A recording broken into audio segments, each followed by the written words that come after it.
Време е да направим една прогнозно-субективна класация за телефоните, които ми направиха впечатление на големите форуми в Лас Вегас и Барселона. Този топ 4 не е роден от някаква сравнителна статистика, а от чисто любителски похват и е валиден единствено за моето разбиране по темата. HP Pred 3 е бизнес смартфон, предлагащ голям WVGA дисплей и плъзгаща се странична клавиатура за бързо и лесно писане. Мощният процесор на Qualcomm MSM 1,4 МГц и 512 МБ RAM осигуряват бърза и лесна работа с приложенията. Естествено, той е базиран на WebOS. HP предлагат функциите Google Talk, която превръща разговорите в съобщения и достъп до портала YouTube. Освен това е осигурен и достъп до магазина за MP3 музика на Amazon и възможност за работа с Google Maps.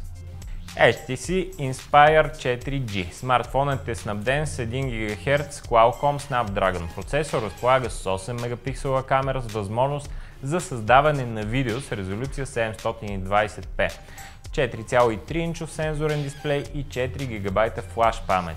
Работи под операционната система Android 2.2 и поддържа Wi-Fi, Bluetooth, HSPA+. Батерията издържа до 6 часа в режим на разговори, а в режим стендбай до 15 дни. Motorola Droid 2 Global се предлага с QWERTY клавиатура, 1,2 ГГц процесор, 3,7-инчов сензорен дисплей, 5 мегапиксела камера, 512 МБ RAM и 8 ГБ флаш памет, слот за microSD карта и GPS навигатор. Операционната система отново е Android 2.2. Устройството поддържа GSM, CDMI, WCDMA, Wi-Fi, Bluetooth. Батерията издържа до 9,6 часа в режим на разговори, а в стендбай до 13 дни. Последно, но не по важност, може би спецификациите на Galaxy S2. Те са двуядрен процесор на 1 ГГц, 4,3 инча Super AMOLED с WVGA резолюция, дебелина 8,49 мм в най-тънката част, тегло 116 грама. Работи с безжичните технологии HSPA+, Wi-Fi и Bluetooth.